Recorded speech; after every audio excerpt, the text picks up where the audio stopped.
English premier লিগের ইপিএলের শেষ ম্যাচে দাপুটে জয় তুলে ২০২৫ সালের শিরোপা অভিযান শুরু করল আর্সেনাল।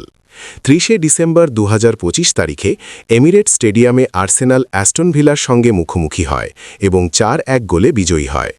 এই জয়ের ফলে তারা প্রিমিয়ার লিগ টেবিলের শীর্ষে বছরটি শেষ করতে সক্ষম হল।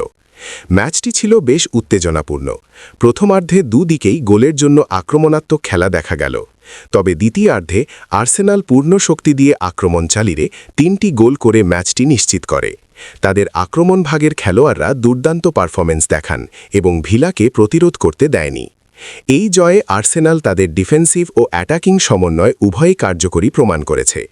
দলটির কোচ খেলোয়াড়দের প্রশংসা করেন এবং বলেন, ২০২৫ সালে আমাদের লক্ষ্য শক্তিশালী টিম স্পিরিট বজায় রেখে ধারাবাহিকতা বজায় রাখা।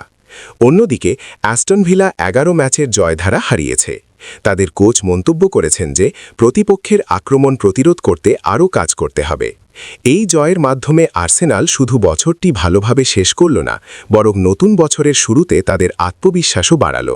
ফুটবল বিশ্লেষকরা মনে করছেন, আর্সেনালের এমন দৃঢ় শুরু ২০২৬ সালে শিরোপা প্রতিযোগিতায় বড় অবদান রাখতে পারে।